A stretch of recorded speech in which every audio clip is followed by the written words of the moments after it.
This program is brought to you by the Georgia Neurosurgical Institute. For over 50 years, rendering neurosurgical care to patients of all social conditions, treating complicated problems involving the brain, spine, spinal cord, and peripheral nerves, endeavoring to encourage quality care, medical research, innovation, and education on a local, national, and international basis.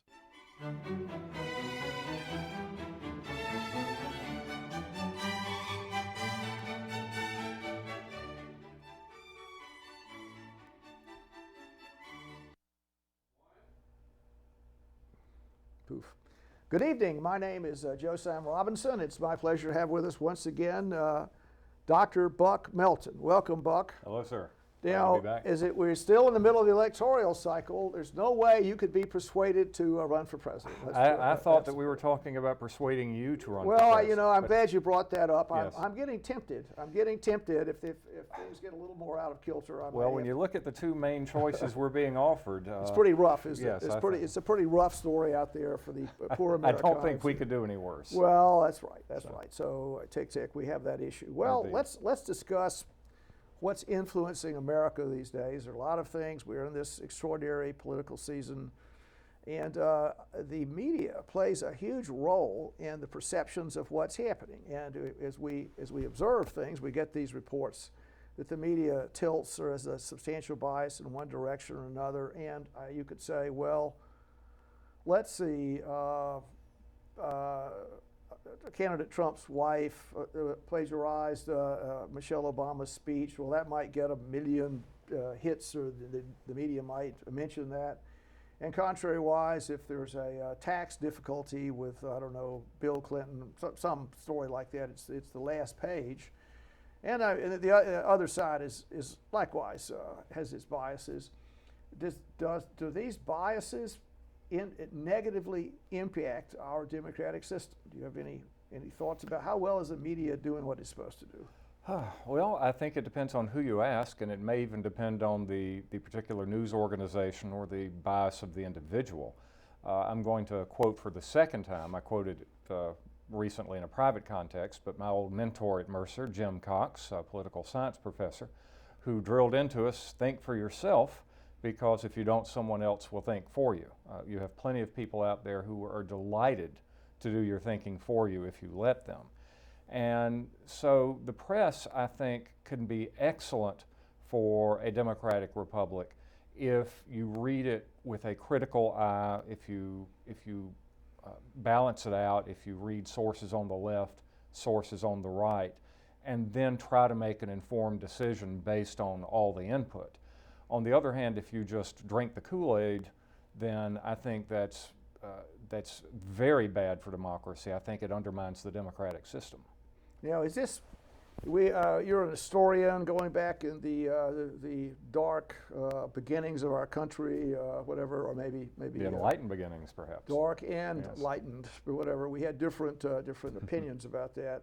But we've always had a very vitriolic press, have we not? Oh, I mean, indeed. they really Indeed. pull no punches. And have libel laws been enforced in these political controversies? And comments on that about? Well, defamation laws and libel laws have changed over the ages. But before I get to that, let's back it up even further. Let's don't start at the beginning of this country, but at the beginning of the printing press, movable type in Europe. That printing has always caused controversy, that the Catholic Index of Forbidden Books came along after you got the technology to be able to print books in large numbers. So with the invention of the modern printing press came censorship. So it's always been there. But yeah, one of the big laws from our early history would be the notorious Sedition Act of 1798, and it was very heavily partisan law. And oh, go ahead. Well, no, that's a big deal, isn't Yes. it? So, in other words, the political parties were attempting to, let's see, the people that were doing this, they were the Jeffersonian Democrats. Is Other that way right? around. I threw that pitch and you swung at it, Bucky. Well, okay. I'd that hope was so a to little get that trickery on my part. Yes, Yes. but okay, no, it was contrary-wise. It was Yes. the Federalists that were trying to push.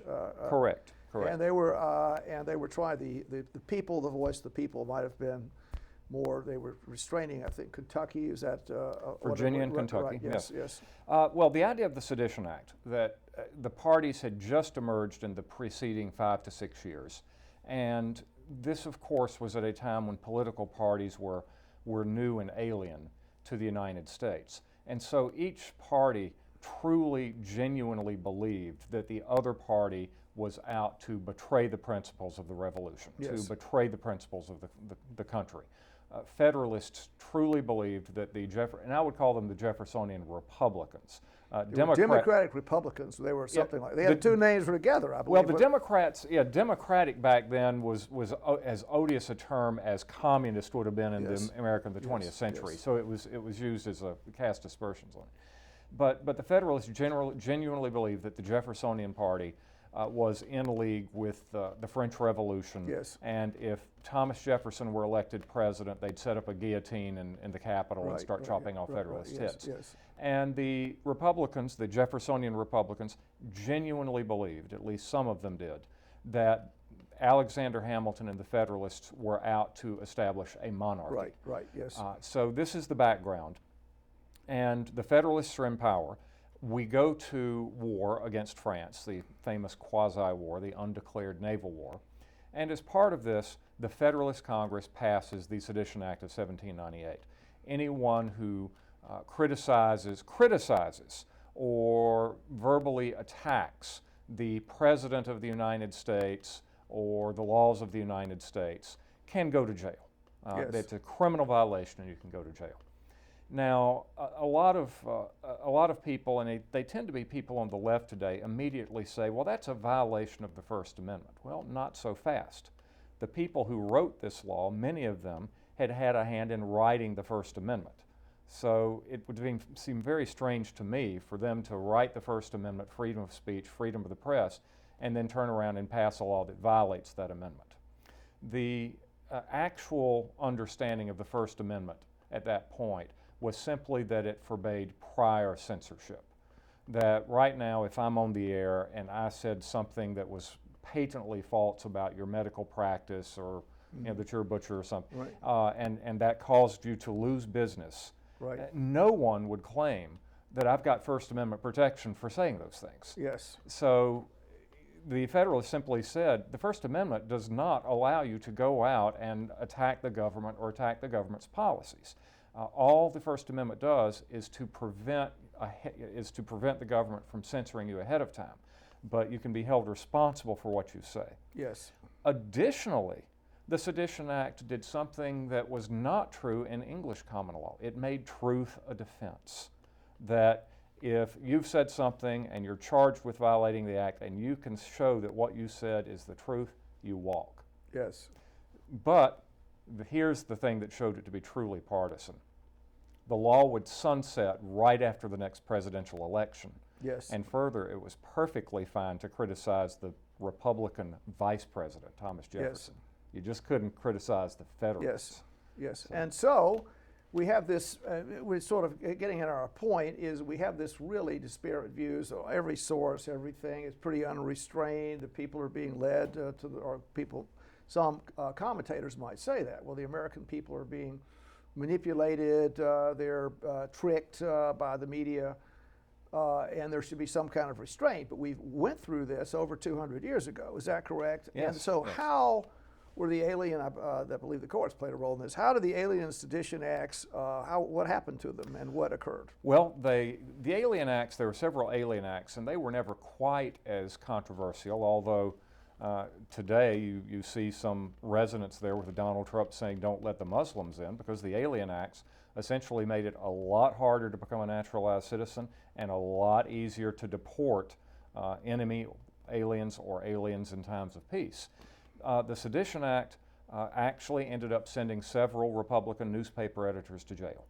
Yes. And the Jeffersonian Republicans replied with the famous Kentucky and Virginia resolutions, states' rights, the first major statement of states' rights, that if the federal government overreaches and threatens our civil liberties, then it is the right and the duty of state governments to step in interpose themselves between the feds and their own citizens and to nullify federal law. Wow. Well, that's a big deal, isn't it? So we have the comment. I mean, we're talking about all the American imperfections of our system, but it has a long history of working these issues out. Vitriolic. And the role of the states, which seems to be pretty suppressed these days. Vastly diminished. But yes. the states did that. They passed the resolutions. And so what happened next? We have the states are saying the federal law doesn't appear in Richmond or in Lexington. What happens Yes. then? Well, you got a lot of showdowns. Shortly after the expiration of the Sedition Act, in 1801, John Marshall is named to the Supreme Court and becomes, I think, by any standard, the greatest Chief Justice. He consolidated the power of the Supreme Court and the federal courts in general. And one major part of that came in the case of Martin versus Hunter's lessee in 1816, when the Supreme Court of Virginia had essentially said, we're going to interpret the Constitution for ourselves and what we say goes. We're an older court than the Supreme Court of the United States. We're a more revered court, and the states do have something to say about this. And the Marshall Court essentially slapped them down, saying, no, we're one single country, and based on the Supremacy Clause, the Supreme Court and the national government have the final say. And the Virginians accepted that. With a little bit of grousing, but the grousing got more and more until a little unpleasantness around 1861. I see. Yes, which continues to this day in a way. Well, for the first time in 150 years, you're hearing serious talk of secession. Not very loud and not from very many people, but maybe a random Texan is appearing. Is that right? Who knows? So, well, there's a lot of societal tension. Yes. It is a very frightening time in some ways. Hopefully, we'll make our way through it as we customarily do. Well, now going back to the Alien Sedition Act, so that didn't work. The idea of being able to say whatever you'd like in the political process seems to be there. And the libel laws, and you could say slander as well, don't really apply. The courts have said this much to political figures. Yes, so correct. Not just political figures, but public figures in general, of whom political figures would certainly qualify. Yes, the New York Times versus Sullivan case in 1964 sets a very high standard. And the idea that the court puts out is that if you put yourself out into the limelight, into the public view, then you are essentially accepting the role of target for a lot of abuse, whereas a private citizen, the bar would be much, much lower. You have to prove something called actual malice to be convicted of or to be charged with libel these days. So, I mean, it would be unheard of for a political, with our distressing political interchanges, it would be unheard of for anyone to get any protection from any kind of criticism on any subject. Certainly any public figure, you're not yes. going to get any politicians, they just won't get that. And all the, just smears that are out there, the innuendo. And for instance, candidate Trump calling Hillary, whatever he calls her, liar, or whatever, cheat, or whatever the number is. I mean, it's very, yes. very, Hillary, contrary to normal civil discourse. Yes. I mean, that's that's a pretty extreme thing, and she has no protection whatever against these fallacious assaults. I mean, whatever, people can make any bad story up they'd like about her, they can fling mud on her character. And that goes with the territory, doesn't it? Yes, and mudslinging really came into its own, and you certainly saw some of it during the Federalist period of the 1790s, but it really came into its own when mass democracy hit during the Jacksonian age, and the 1820s and the Yes. 1830s, and we've never been without it since. And I think that it's a darned shame. I think it not only is uncivil, but it lowers the level of discourse. It detracts from serious critical look at the issues and the qualification of the candidates, but boy, doesn't it sell newspapers. Well, I will personally make a statement here. I am just sick of these ad hominem attacks that seem to be the currency of our times here. It's just awful. I mean, it's just the idea that you can just lambaste a person without any rational reasons to do so, or very sketchy ones, and they just pour endo over, presumably an okay human.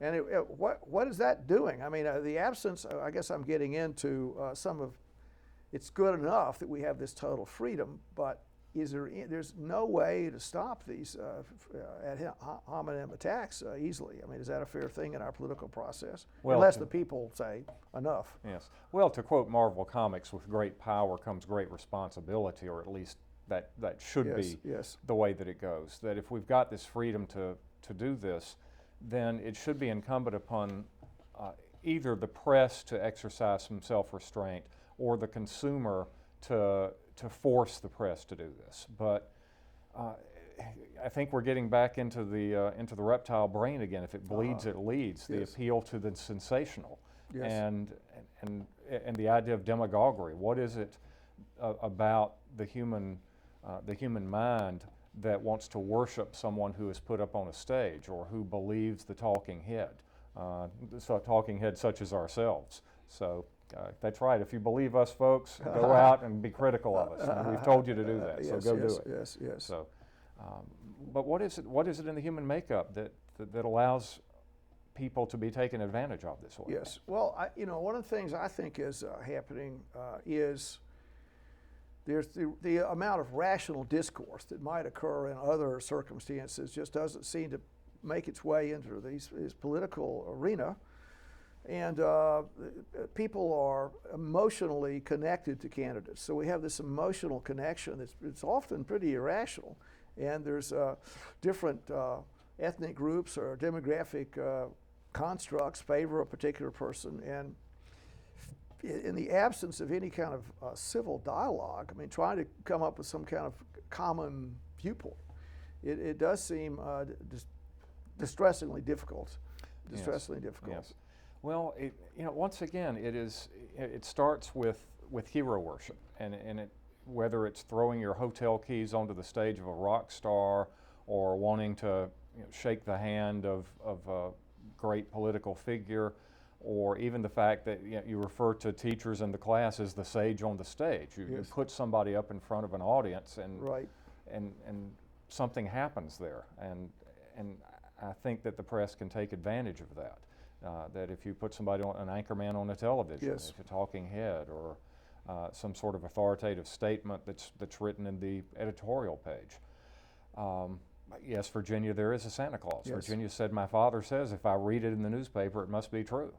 And so they write, yes, there is a Santa Claus. One of the things that's a bit curious about this, I mean, so we're just going back the impact of media, whatever the media talks about. Are we getting the true statement? How can we get to a more rational selection process? But one of the things that seems to play itself out is the impact of very wealthy candidates. And is it good or bad to be a wealthy candidate? And it strikes me as one of the things about candidate Trump is that he flaunts his wealth and flies in his, his jet plane, circles the arena, and it's like the emperor comes. Yes. Here comes our Caesar. And one can ask the question, upon what meat has he fed, hath grown so great, Indeed. Right, to quote Shakespeare. But in any event, the Caesar appears, and with great trumpet sound, and people are just awestruck by the appearance of the reincarnated Caesar, and the reason for that is the great wealth that he purports to have. And then, contrary-wise to that, when Romney, who's an extremely wealthy guy, ran for president, it was a disadvantage to him. Yes. There's something, if one could parse that out a little bit, it appeared that Romney was slightly ashamed of it. Yes. As many people, it was not really comfortable with the fact that he had, I don't know, 100 million, whatever amount he had, some very large amount of money that he'd accumulated, and he was a little embarrassed about it, and didn't, and maybe people sensed some, shame that he had some. Yes. You wouldn't want a Caesar that was ashamed of conquering Gaul, And Trump sort of flouts this, and it reassures people, or that sense of self-confidence and absence of any kind of, what one could say, this self-analysis. There's not much self-analysis or self-doubt in evidence with Yes. candidate Trump. Yes, and I think it's how Romney played it. I think a lot of that was just in his hands. But you bring up something very important and interesting about Trump.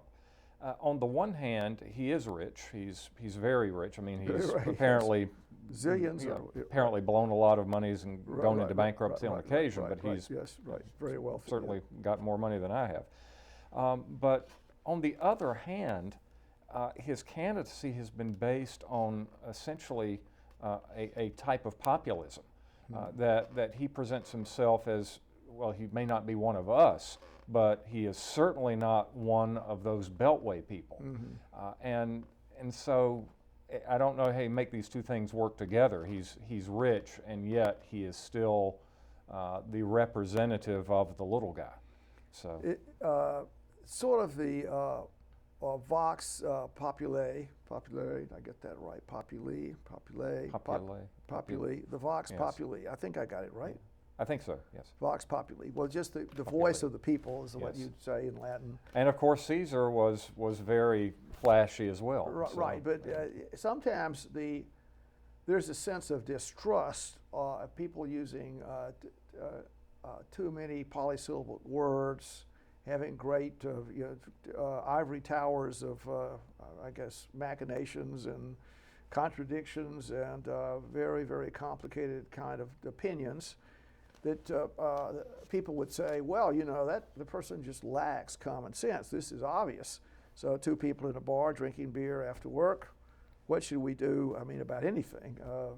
These guys have, I don't know, the Pakistanis did something to us, well, let's just blow them up.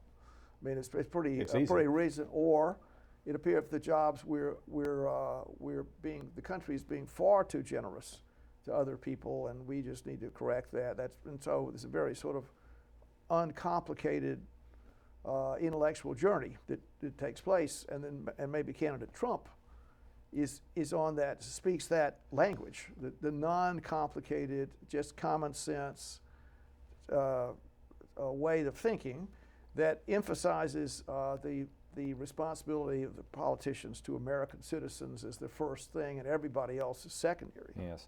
Well, and this is the age of the tweet, and the tweet is the sound bite of the printed word, or at least the written word, I suppose. And it's well designed for people who like simple answers.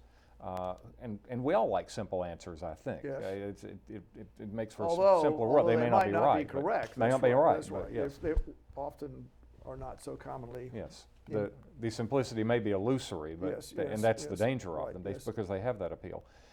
And so it makes things easy. It dumbs things down. We all have short attention spans now because of the world in which we live. Right. So if you can master the tweet or the tweet-like communication, then that's a huge advantage to you tactically, I would think. Sure. Well, one of the things, we've had interchanges, and I keep asking this question a little bit about why is candidate Trump obtained such popularity. And there's several parts to it, but one part may be that the American political establishment is really, after the fall of the Berlin Wall, the destruction of the communist system, we had this sort of period of glory where we have a new world order is being hatched out.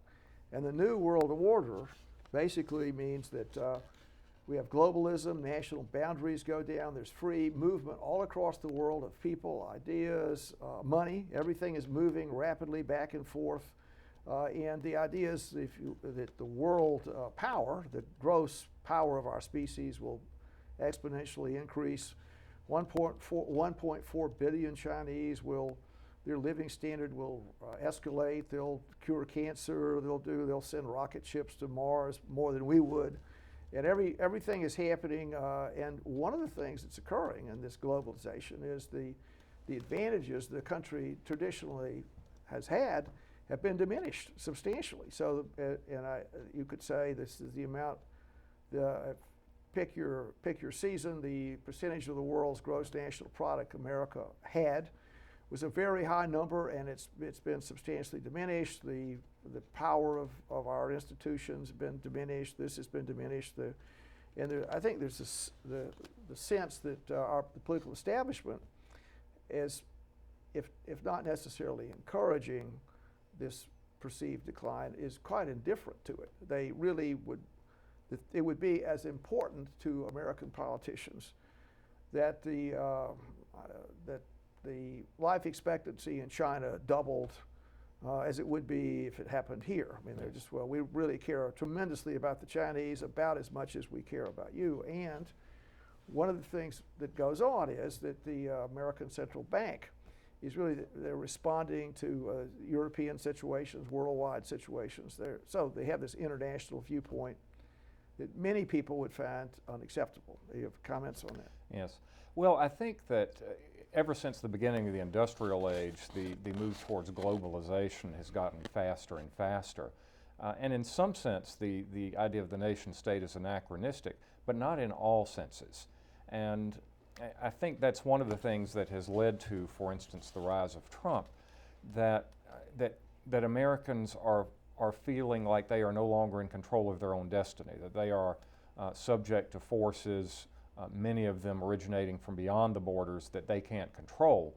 And the answer to that is to increase the traditional power of the nation state, raise the trade barriers, for instance, get a stronger military, hit back at those who are attacking us. And I do think that does point to a weakness of globalism. If I believe in a great, big, globalized, international, non-tribal world, and you don't, then I think you may get certain advantages. For instance, the Ricardo Adam Smith free trade route that the Bush Republicans have embraced for the last 25 years, whereas the Chinese adopted a page out of our own early book and adopted Hamiltonian protectionism. Who's doing better economically? Yes, yes. So, well, that's a substantial problem. Now, are we getting, if we have this reasonable debate about which way the country should go, are we getting appropriate numbers? Are we getting a rational dialogue about this? Or is it we're getting sound bites? a lot of noise out there. And it also appears the Democratic Party is going into the protectionist route as well. I mean, the idea of having the Asia free trade arrangements, that Yes. seems to be tabled, and it might be very difficult to ever put that into operation. Well, our latest, as of taping, our latest information is that Hillary Clinton seems to be backing off on the Trans-Pacific Partnership. There is currently debate as to how serious she is about that, but we'll just have to see. But it could be that the establishment, the elites, are finally starting to get the message that large numbers of Americans are very leery of free trade. Well, we're sort of concluding our little chat, but I would say balance is the important idea here. That if we have extreme free trade and that we turn an enormous number of Americans into recipients of state largesse, they don't have jobs, they don't have this, they don't have that. That's really a bad thing, and it causes social instability, so there should be some balance on this subject. Well, okay, thank you so much for Indeed. coming, Buck. We had a Thank good you, sir. chat tonight. Thank you.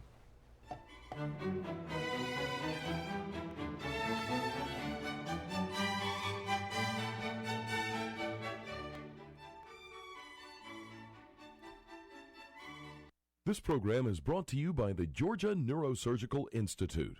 For over 50 years, rendering neurosurgical care to patients of all social conditions, treating complicated problems involving the brain, spine, spinal cord, and peripheral nerves, endeavoring to encourage quality care, medical research, innovation, and education on a local, national, and international basis.